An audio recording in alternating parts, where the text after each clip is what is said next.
Helicópteros militares efectivos descendiendo armados y desplazándose sobre la cubierta de un enorme buque. Así fue la incautación del petrolero Skipper, sancionado frente a las costas de Venezuela por parte de fuerzas de seguridad estadounidenses. Lo anunció Donald Trump y lo publicó en X con imágenes la fiscal general estadounidense Pam Bondi. En el operativo participó el FBI, la Guardia Costera y los departamentos de Guerra y de Seguridad Nacional.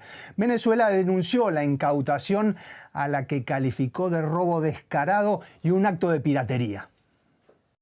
Y la fiscal general advirtió además que las investigaciones para impedir el transporte de petróleo sancionado continúan.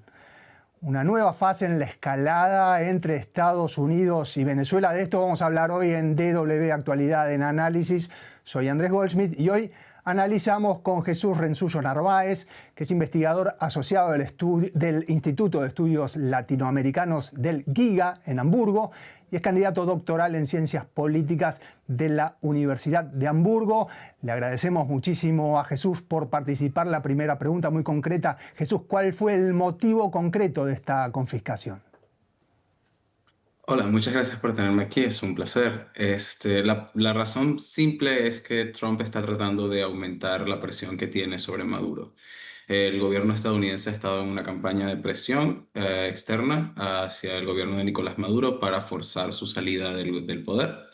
Y como el gobierno americano trata de no generar una intervención directa por la política aislacionista y no intervencionista de Donald Trump, la escalada siempre se va de sanciones económicas a escaladas que no involucren necesariamente tropas dentro del territorio venezolano. Esto es simplemente otra forma más que Trump tiene de presionar a Maduro para que acepte las condiciones que él le ha dado, que es salir del poder. ¿Pero hay alguna base legal para esta incautación?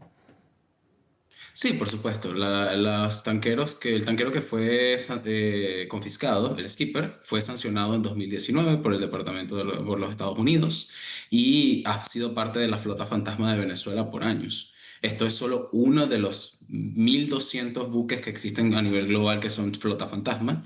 Y de hecho, si tomamos en cuenta los tanqueros que estuvieron en Venezuela en noviembre, de los 80 tanqueros, 30 están sancionados. El gobierno venezolano usa flotas fantasmas de manera común porque toda su flota nacional ha sido sancionada y por lo tanto utiliza estos sistemas más oscuros para poder transitar su petróleo principalmente hacia los mercados asiáticos a través de intermediarios. En este caso, el Skipper estaba dirigido a Cuba. Venezuela tiene un trato con Cuba de enviar petróleo de manera gratuita a cambio del apoyo político y apoyo de inteligencia que el gobierno cubano le ofrece al gobierno venezolano. De hecho, esto es un doble golpe por parte del gobierno estadounidense, porque aunque la confiscación del Skipper no representa un gran daño al sistema, al transado de petróleo global, como vimos, solo hubo un aumento de un 1% en el en el precio de los barriles de petróleo luego de la confiscación, sí representa un gran ataque a los principales aliados políticos de Venezuela y a la estrategia del gobierno de Caracas para poder mantener sus redes de financiamiento. ¿Por qué? Porque si empiezas a atacar la flota fantasma de Venezuela, que representa alrededor del 30% de su flota, de toda la flota que usa, pues ya el gobierno de Maduro va a empezar a encontrar problemas económicos en cómo financiarse.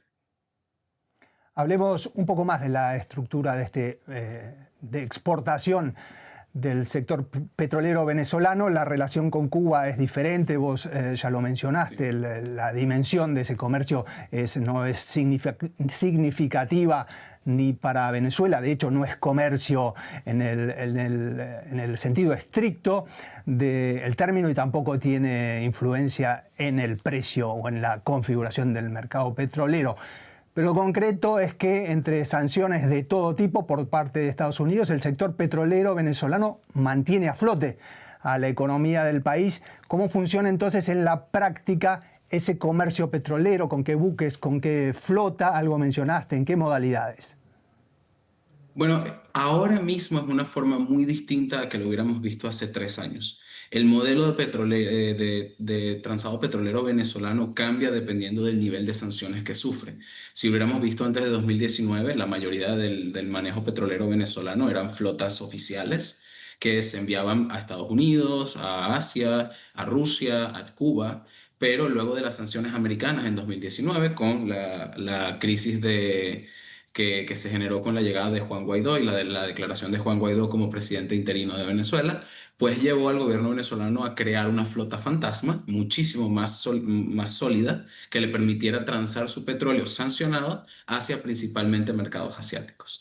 Según la reducción de las sanciones se empezó a generar con la llegada con el presidente Joe Biden y que de hecho se ha mantenido con el presidente Donald Trump, hemos visto que se ha dado una división. Tenemos la flota oficial, que es la flota que envía principalmente hacia Estados Unidos, la flota de Chevron, y la flota que envía principalmente a China. Y luego tenemos la flota fantasma, que envía hacia estos mercados más oscuros, principalmente a través de intermediarios, ya sea Malasia, Rusia, Cuba, y que luego son vendidos de manera subsecuente a principalmente los mercados asiáticos. Entonces, esa es la división, eso es lo que hace tan complicado saber cuánto dinero recibe Venezuela y cuántos barriles de petróleo realmente se está exportando, porque la gran mayoría de esa flota fantasma apaga sus trackers, sus seguidores, en medio de las costas del Caribe y luego los vuelve a encender cuando ya están muy dentro del Pacífico. No sabemos cómo llegan, no sabemos a dónde van y en muchos casos no sabemos cuánto petróleo llevan. El tracker es el dispositivo que tienen los barcos que los identifica e indica en qué lugar del mundo están a cada momento. Eso es lo que Jesús nos explicaba, que algunos barcos lo apagan. Mencionabas a Chevron y en medio de esta escalada y de este entramado de sanciones, si no recuerdo mal, Estados Unidos es el segundo mercado para las exportaciones petroleras de Venezuela. ¿Cómo se explica esto?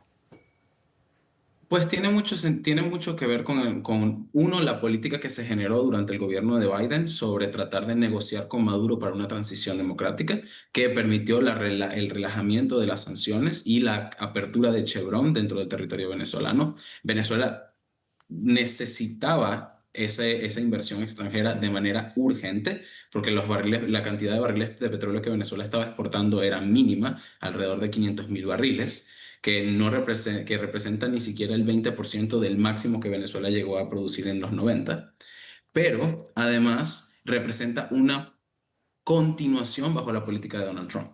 Vamos a ponerlo de una forma muy sencilla. Una de las bases de la política exterior americana bajo Donald Trump es precios del petróleo bajo. El petróleo tiene que seguir fluyendo. De hecho, esa es la razón por la cual la política americana ha sido tan ambivalente con Caracas en los primeros 8 meses de la administración Trump. Sí, han habido pequeñas discusiones y diplomáticamente siempre han sido muy antagonistas, pero Chevron mantuvo las licencias. El proyecto Dragón, que es un proyecto de un gasoducto desde Venezuela hasta Trinidad y Tobago, fue aprobado. Las deportaciones se mantuvieron de Estados Unidos hacia Caracas. Entonces había una dualidad. Primero, diplomáticamente, una confrontación entre Caracas y Washington muy fuerte a nivel ideológico y a nivel de la política exterior americana hacia Caracas y hacia el resto de Latinoamérica, pero también lo que a mí me gusta llamar la diplomacia del deal making, la diplomacia del trato, una diplomacia fuertemente transaccional que tanto Washington bajo Trump como Caracas aprecian, porque Maduro su principal deseo es mantenerse en el poder. Y Trump, su principal deseo es reducir la migración, reducir las redes de narcotráfico y asegurarse de que los precios del petróleo estén bajos. Y colaborar con Caracas hasta agosto más o menos fue la estrategia que él tenía para poder asegurar eso. Chevron además tiene intereses en Venezuela que han sido consolidados y se están manteniendo. Esa es la razón por la cual Chevron no ha salido y de hecho las exportaciones oficiales de petróleo venezolano no han sido directamente sancionadas como fueron sancionadas en 2019.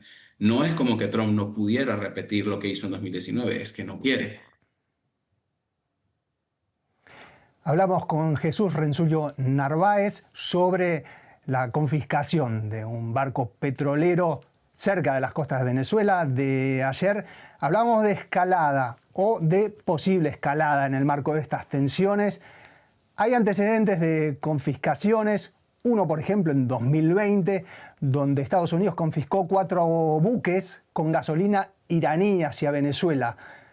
Pero, claro, había sanciones sobre el comercio de hidrocarburos iraníes. La sigue habiendo. Lo de ayer era un barco sancionado. Jesús, ¿crees que puede dar el paso a Estados Unidos de empezar a dificultar, confiscar buques, impedir el comercio que afecte a petróleo, por ejemplo, del que va hacia China?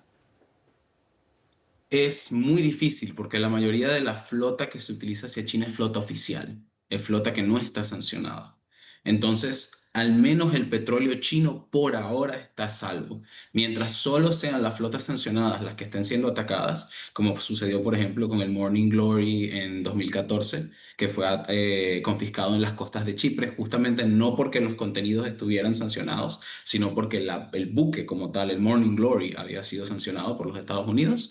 Pues esto va a afectar principalmente a otros aliados políticos de Caracas. Estamos hablando de Habana, Cuba, estamos hablando de Irán, estamos hablando quizás de Rusia y algunos mercados menores en Asia que dependen de esta flota o se benefician de esta flota fantasma. Y por supuesto va a afectar a Caracas, porque Caracas recibe ingresos de ese petróleo fantasma. Y eso va a poner mucha presión dentro de la economía venezolana y podría generar problemas a nivel sociopolítico dentro de la sociedad. Jesús, y para ir cerrando el programa de hoy, quiero hablar del marco general de esta presión sobre Venezuela. Desde hace meses este despliegue militar con portaaviones, con una flota prácticamente sin antecedentes en la región. Leemos esto de ayer como un paso más en el cerco militar económico hacia Caracas. ¿Cómo crees que puede seguir esta situación? Un escenario probable al menos.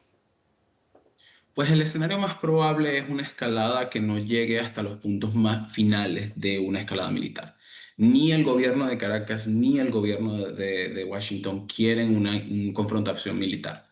De hecho, si vemos el tipo de escalada militar y de acumulación de tropas y de capacidades dentro del Caribe, no son ni de cerca suficientes para una invasión exitosa a Venezuela. Venezuela es un territorio muy amplio, con mucha población, y aunque el ejército venezolano no ha tenido una desinversión y un nivel de corrupción enorme, sigue teniendo uno de los equipos militares más avanzados de Latinoamérica debido a la compra que tuvo desde Irán, de Rusia e incluso antiguo equipamiento militar americano como los F-16. No hay que subestimar los costos que se vería a una invasión dentro del territorio venezolano y de hecho Donald Trump no tiene ningún interés político en una invasión. Él tiene un interés político en lo que a mí me gusta llamar una victoria fácil. Trump trata de presionar desde afuera a Caracas de todas las maneras que no sean políticamente costosas para que la misma cúpula económica, política y militar de Caracas considere que Maduro es demasiado costoso, no vale la pena sostenerlo y pasen a una transición sin Maduro. Ese es el escenario más probable siempre y cuando la escalada política y de presión americana continúe y principalmente si existen golpes tácticos dentro del territorio venezolano. No hay que subestimar el agarre que Maduro tiene sobre el poder. Él tiene una cúpula de paraseguridad y una cúpula de seguridad muy bien producida. Y de hecho la cúpula de Caracas tiene la tendencia a cerrar filas cuando se encuentran en una posición difícil. Hay que ver que si hay ataques dentro del territorio venezolano, eso podría modificar el sistema de pagos de estas élites. Pero si eso sucede, es cuando tenemos que empezar a preguntarnos cómo se vería un colapso de régimen. Y esa es la palabra clave dentro de este análisis. Estados Unidos no busca o no pareciera buscar un cambio de régimen, como el doctor Marquardt del Johns Hopkins dice. Estados Unidos no tiene ahorita las herramientas para cambio de régimen porque eso involucraría regime country building o nation building, o sea, producción de país. Básicamente cierto nivel de apoyo luego de que el gobierno colapse para crear una nueva estructura. Lo que quiere el gobierno americano es colapso, es decir, quiere a Maduro fuera. La estrategia más allá de ello no es muy clara. Y eso es lo más peligroso, porque eso abre una caja de Pandora en un territorio que tiene muchos sistemas de paraseguridad, muchos sistemas financieros sombra y que lamentablemente si se destabiliza al nivel que se podría desestabilizar en un cambio de régimen, no sabemos el nivel de crisis migratoria y económica que podría generar. Porque lo que sí hay que reconocer es que, sea como sea, Nicolás Maduro ha demostrado tener hasta ahora capacidad de supervivencia. Preocupación por una posible intervención de Estados Unidos, pero la intervención que sí celebramos es la de Jesús Rensullo Narváez en DW Actualidad en Análisis en el programa de hoy. Él es investigador asociado del Instituto de Estudios Latinoamericanos del GIGA en Hamburgo y también candidato doctoral en Ciencias Políticas de la Universidad de Hamburgo. Jesús, muchísimas gracias una vez más. W Actualidad del Análisis lo pueden escuchar también en podcast en cualquier plataforma en la que ustedes escuchen sus programas favoritos. Soy Andrés Goldschmidt. Hasta la próxima. Muchísimas gracias.